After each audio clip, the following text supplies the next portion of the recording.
दोस्तों, राजेश अपनी 14 साल की बेटी प्रिया के साथ लगातार शारीरिक संबंध बना रहा था। अच्छा, वह इतनी दर्दनाक तरीके से संबंध बना रहा था कि प्रिया की हालत खराब होती जा रही थी। लेकिन प्रिया भी अपने पिता का भरपूर साथ दे रही थी। इन दोनों की खूबसूरत सिसकारियां पूरे रूम में गूंज रही थीं। लगभग 1 साल तक इन दोनों का खेल चलता रहा है, लेकिन 1 साल के बाद इन दोनों के साथ कुछ ऐसा होता है दोस्तों, जिसे जानने के बाद आपके रोंगटे खड़े हो जाएंगे। आप भी हैरान और परेशान हो जाओगे। इसीलिए दोस्तों, इस कहानी में आप अंत तक बने रहे। और मेरी आप लोगों से रिक्वेस्ट है, अगर अभी तक आपने मेरे चैनल को सब्सक्राइब नहीं किया है तो कर लीजिएगा और वीडियो को लाइक कर दीजिएगा। आप लोग वीडियो के अंत तक बने रहिएगा और इस वीडियो की कमेंट में आप अपना नाम और अपनी सिटी का नाम जरूर लिखें। दरअसल दोस्तों, ये सच्ची कहानी गुजरात की है, जहां पर राजेश नाम का एक व्यक्ति अपने परिवार के साथ रहा करता था। अच्छा, राजेश की शादी हो चुकी थी। राजेश के 2 बच्चे भी थे। बड़ा बेटा 8 साल का था और छोटी बेटी 6 साल की थी। राजेश की अगर कारोबार की हम बात करें तो उसका दूध का कारोबार था और घर पर ही उसका कारोबार था। पैसा अच्छा खासा आता था, किसी तरह की कोई दिक्कत परेशानी नहीं थी। अच्छा, राजेश का अपनी पत्नी के साथ अक्सर झगड़ा हुआ करता था। जब वह रात में अपनी पत्नी के साथ संबंध बनाया करता था तो उसकी पत्नी एक ही बार राजेश को संबंध बनाने देती थी, लेकिन जब राजेश दूसरी बार संबंध बनाने की कोशिश करता था तो उसको मना कर देती थी और संबंध बनाने नहीं देती थी। इस पर राजेश को गुस्सा आ जाया करता था। वह उससे मारपीट शुरू कर देता था, उसको गाली गलौज देना शुरू कर देता था। एक दिन दोस्तों, मामला इतना बढ़ जाता है कि उसकी पत्नी राजेश को छोड़कर और अपने दोनों बच्चों को लेकर अपने मायके चली जाती है और राजेश से कहती है कि मैं तुम्हारे साथ एक पल भी नहीं रह सकती हूं, तुमसे तलाक ले लूंगी। अब राजेश अकेला हो जाता है। घर उसको काट खाने को दौड़ने लगा था। ये सोच रहा था कि आखिर क्या किया जाए। लगभग इस तरीके से 6 महीने का समय गुजर जाता है। 6 महीने के अंदर राजेश अपनी पत्नी से 2 बार मिलने के लिए जाता है और उसको मनाने की कोशिश करता है और उसको वापस लाने की कोशिश करता है। लेकिन उसकी पत्नी उसकी एक ना सुनती है और कहती है कि मैं तुम्हारे साथ एक पल भी नहीं रह सकती हूं, तुम यहां से चले जाओ। जब राजेश अपनी पत्नी की यह बात सुनता है तो वापस चला जाता है। अब यही सोचने लगता है कि आखिर अब क्या करेगा वह, क्योंकि वह तो अकेला हो चुका था। जो उसकी शारीरिक जरूरतें हैं, अब कैसे उसकी पूरी होंगी। इसीलिए उसने एक प्लान बनाया और अपने दोस्त से कहा कि वह दूसरी शादी करना चाहता है। उसके लिए कोई ऐसी महिला बताएं जो उससे शादी कर सके।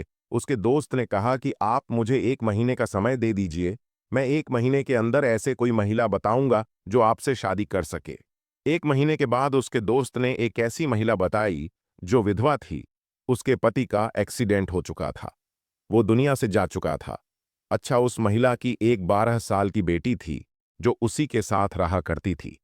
जब उसके दोस्त ने यह कहा कि उसकी एक 12 साल की बेटी है और वह महिला विधवा है और शादी करना चाहती है, तो तुम्हारे लिए यह औरत बिल्कुल परफेक्ट रहेगी, आप इससे शादी कर लो। राजेश को उसकी बात पसंद आ जाती है और वह कहता है कि ठीक है, मैं तैयार हूं। अब कुछ दोस्त वगैरह मिलते हैं और मिलने के बाद एक मंदिर में जाकर राजेश उस महिला से शादी कर लेता है। अब राजेश उस महिला को अपनी दुल्हन बनाकर घर लेकर आ जाता है। इन दोनों का वैवाहिक जीवन बड़े अच्छे से गुजर रहा था। राजेश की शारीरिक जरूरत है पूरी होने लगी थी। उसे महिला की शारीरिक जरूरतें पूरी होने लगी थीं। उस महिला की भी शारीरिक जरूरतें पूरी होने लगी थीं। किसी तरह की कोई दिक्कत परेशानी नहीं थी। अच्छा, राजेश का जो कारोबार था वह काफी अच्छा कारोबार था। पैसे से लेकर तो किसी तरह की कोई दिक्कत होती ही नहीं थी। जो 12 साल की लड़की होती है जिसका नाम प्रिया होता है, वह भी इन्हीं के साथ रह रही होती है। एक दिन राजेश की पहली पत्नी को पता लग जाता है कि राजेश ने दूसरी शादी कर ली है और अपनी पत्नी के साथ वह वहीं पर रह रहा है। लेकिन उसकी पत्नी को कोई फर्क नहीं पड़ता है, क्योंकि उसकी पत्नी ने तो उसको हमेशा के लिए छोड़ने का प्लान बना लिया था और उससे तलाक लेने का पूरा प्लान बना लिया था कि अब वह राजेश के साथ एक पल भी नहीं रहेगी, वह उससे तलाक ले लेगी। इसलिए दूसरी शादी करने के बाद भी पहली पत्नी को कोई फर्क नहीं पड़ा था। खैर, धीरे धीरे इस तरीके से लगभग 9 महीने का समय गुजर जाता है। राजेश की जो दूसरी पत्नी थी वह गर्भवती होती है। वह बच्चे को जन्म देने वाली होती है तो उसकी हालत खराब हो रही थी, उसको काफी पीड़ा हो रही थी। इसलिए राजेश उसको एक नज़दीकी नर्सिंग होम में लेकर जाता है और वहां पर जाकर उसका चेकअप वगैरह कराता है।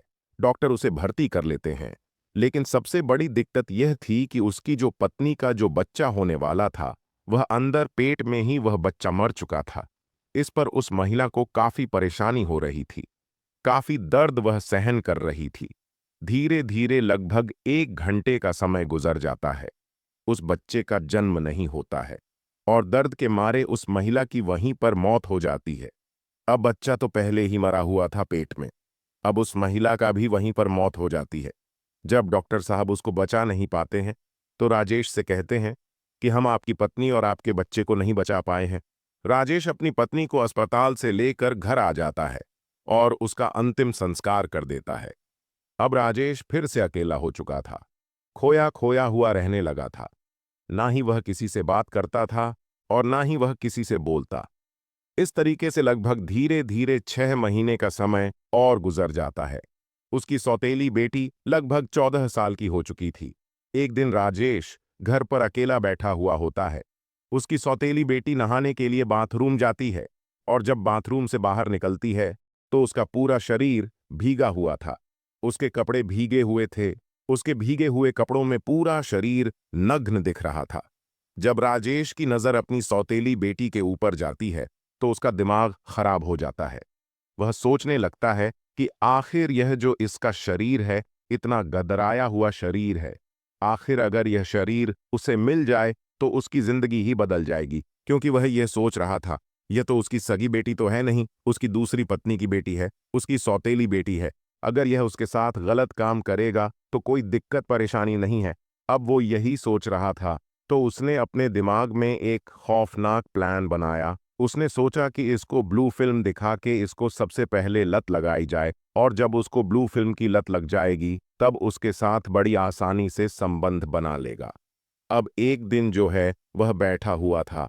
वह अपनी सौतेली बेटी को अपने पास बुलाता है और बैठता है और मोबाइल में जो है तरह तरह की वीडियो चलाने लगता है, ब्लू फिल्म चलाने लगता है। जब उसकी सौतेली बेटी यह सब देखती है तो वह नाराज हो जाती है और कहती है कि नहीं पापा, यह क्या देख रहे हो, आप तो गंदे हो। तो राजेश कहता है कि नहीं बेटा, यह सब अच्छा है और आगे चलकर आपको बहुत अच्छा लगेगा, आपको इससे बहुत सीख मिलेगी। तो उसकी बेटी भी उसकी बात सुनकर यह सब वीडियो देखने लगती है। वीडियो देखते देखते वह उत्तेजित हो जाती है। राजेश भी उत्तेजित हो जाता है, लेकिन वह यह नहीं सोचता है कि वह अब भी उसके ऊपर हाथ डालें। वह सोचता है कि कुछ महीने और गुजर जाएंगे, उसके बाद वह उसके ऊपर हाथ डालेगा। अब उसकी सौतेली बेटी को यह सारी वीडियो अच्छी लगने लगी थी। वह कभी कभी अपनी सौतेले बाप से फोन लेकर गंदी वीडियो ब्लू फिल्म देखा करती थी। अब इस तरीके से लगभग 1 महीने का समय गुजर जाता है, जो प्रिया को अब ब्लू फिल्म देखने की लत भी लग चुकी थी। राजेश को अंदाजा हो चुका था कि उसको अब ब्लू फिल्म देखने की लत लग चुकी है। अब यह सही समय है उसके साथ संबंध बनाने का। तो एक दिन रात में राजेश अपनी सौतेली बेटी को अपने पास बुलाता है और अपने पास सोने के लिए उससे कहता है कि तुम मेरे पास सो जाओ, आज हम दोनों एक साथ ही सोएंगे। वहीं पर यह दोनों लेटे हुए थे और ब्लू फिल्म देखने लगते हैं। उसके बाद जो प्रिया है वह उत्तेजित होने लगती है। राजेश भी उत्तेजित होने लगता है, उसके शरीर पर हाथ फेरने लगता है, उसको जगह जगह से छूने लगता है और राजेश एक ही झटके में अपनी सौतेली बेटी को निर्वस्त्र कर देता है। उसके शरीर पर एक भी कपड़ा नहीं होता है। यह सब प्रिया को अच्छा लग रहा था, क्योंकि प्रिया ने जो सब वीडियो में देखा था वह वैसा ही राजेश उसके साथ कर रहा था। क्योंकि वीडियो में वह सब जान चुकी थी कि आखिर इसमें होता क्या है, कितना मजा आता है, कितना क्या होता है। यह सब प्रिया वीडियो देख देख कर जान चुकी थी और उसको ब्लू फिल्म देखने की लत भी लग चुकी थी। अब राजेश भी अपने कपड़े उतार देता है और लगातार उसके साथ छेड़खानी करने लगता है। लगभग 15 मिनट के बाद वह उसके साथ संबंध बनाने लगता है। अच्छा, प्रिया को शुरू में तो अच्छा नहीं लगता है, उसको दर्द होने लगता है। वह कहती है कि पापा मुझे छोड़ दीजिए, मुझे बहुत दर्द हो रहा है। लेकिन यह इंसान उसे कहाँ छोड़ने वाला था। ये लगातार उसके साथ शारीरिक संबंध बना रहा था, इतनी दर्दनाक तरीके से संबंध बना रहा था कि प्रिया की चीख निकलने लगती है, वह रोने लगती है। उसके बाद आधे घंटे तक यह संबंध बनाता है। और जब यह थक जाता है तो उसे छोड़ देता है। उसके बाद वहीं पर यह दोनों सो जाते हैं।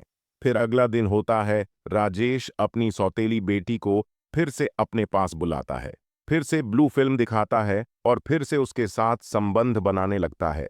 अच्छा, आज जब राजेश उसके साथ संबंध बना रहा था तो प्रिया को भी अच्छा लग रहा था। उसको भी एंजॉय आ रहा था, वह भी अपने पिता का भरपूर साथ दे रही थी। यह राजेश अपनी सौतेली बेटी के साथ लगातार शारीरिक संबंध बना रहा था। इस तरीके से अब इनका जो खेल है अब रोज चलने लगा था। अब प्रिया को भी यह सब अच्छा लगने लगा था। वह भी राजेश के साथ रोज संबंध बनाया करती थी। लगभग धीरे धीरे अब 8 महीने का समय गुजर जाता है। प्रिया एक दिन आंगन में खेल रही होती हैं। अब पड़ोस की महिलाओं की नजर प्रिया पर पड़ती है। वह उसके पास आती है और उसका बढ़ा हुआ पेट देखती है तो उन महिलाओं को समझने में ज्यादा वक्त नहीं लगा कि प्रिया गर्भवती है। इसलिए वह प्रिया को लेकर एक पास के नर्सिंग होम में जाती है और वहां पर जब उसका चेकअप करती है तो डॉक्टर यह पुष्टि करते हैं कि प्रिया 8 महीने की गर्भवती है। जब आस पड़ोस वाले गांव के लोग जब यह सब सुनते हैं तो दंग रह जाते हैं, परेशान हो जाते हैं, उनके रोंगटे खड़े हो जाते हैं। अच्छा, उन्हें पड़ोस में से एक व्यक्ति जो है पुलिस को इत्तिला कर देता है, क्योंकि यह पोक्सो एक्ट का मामला था, नाबालिग लड़की का मामला था। जब पुलिस यह खबर सुनती है तो तुरंत पुलिस वहां पर पहुंच जाती है और लड़की को अपने कब्जे में ले लेती है। लड़की से पूछताछ करने लगती है कि आखिर बेटा तुम्हारे साथ यह सब किसने किया है, क्या तुमने अपनी मर्जी से यह सब करवाया है? क्योंकि लड़की अभी न समझ थी और गर्भवती हो चुकी थी, इसलिए लड़की जो है बताने में थोड़ा हिचकिचा रही थी। लेकिन जब उससे थोड़ा सख्ती से पेश आती है पुलिस तो वह टूट जाती है और पूरी कहानी बताती है कि जो उसके सौतेले पिता राजेश हैं वह उसके साथ रोज रात में यह सब हरकत करते हैं और उसको ब्लू फिल्म दिखाया करते हैं। जब पुलिस यह बात सुनती है और पूरे गांव वाले जब यह बात सुनते हैं तो दंग रह जाते हैं, परेशान हो जाते हैं, उनके पैरों के नीचे से जमीन खिसक जाती है। अब तुरंत ही राजेश को पुलिस गिरफ्तार कर लेती है और उसको थाने लेकर जाती है। और सबसे पहले तो उसकी कुटाई की जाती है, बढ़िया तरीके से डंडों से उसको मारा जाता है। उसके बाद उससे पूछताछ की जाती है और पूरी कहानी जब राजेश बताता है तो पुलिस भी दंग रह गई और गांव वाली भी दंग रह गए। जब इसके बारे में लोगों को सोशल मीडिया और अखबारों के माध्यम से पता लगा तो लोग यह सोचने पर मजबूर हो गए कि एक बाप अपनी बेटी के साथ इतना गलत काम कैसे कर सकता है। इस बाप ने रिश्तों को ही शर्मसार कर दिया, रिश्तों को ही तार-तार कर दिया। लोग बड़े हैरान थे, परेशान थे। बाकी राजेश के ऊपर पोक्सो एक्ट का मामला दर्ज करके इसको जेल भेज दिया जाता है और इसको उम्र कैद हो जाती है। अब ये अपने गुनाहों की सजा जेल में भुगत रहा है। बाकी दोस्तों, मेरा मकसद आप लोगों को परेशान करना या फिर हैरान करना नहीं था। मेरा मकसद सिर्फ आप लोगों को सचेत करना और जागरूक करना था कि लोग इस तरह के इस समाज में रहते हैं। बाकी राजेश ने जो अपनी सौतेली बेटी के साथ किया यह लोगों को शर्मसार करने वाला था, लोगों को हैरान करने वाला था, एक समाज में गलत मैसेज देने वाला व्यक्ति था। बाकी दोस्तों, इस कहानी से आपको क्या सीख मिलती है? आप हमें कमेंट सेक्शन में ज़रूर बताइएगा। मिलते हैं एक नई वीडियो में। आप अपना और अपने परिवार का ख्याल रखें। धन्यवाद।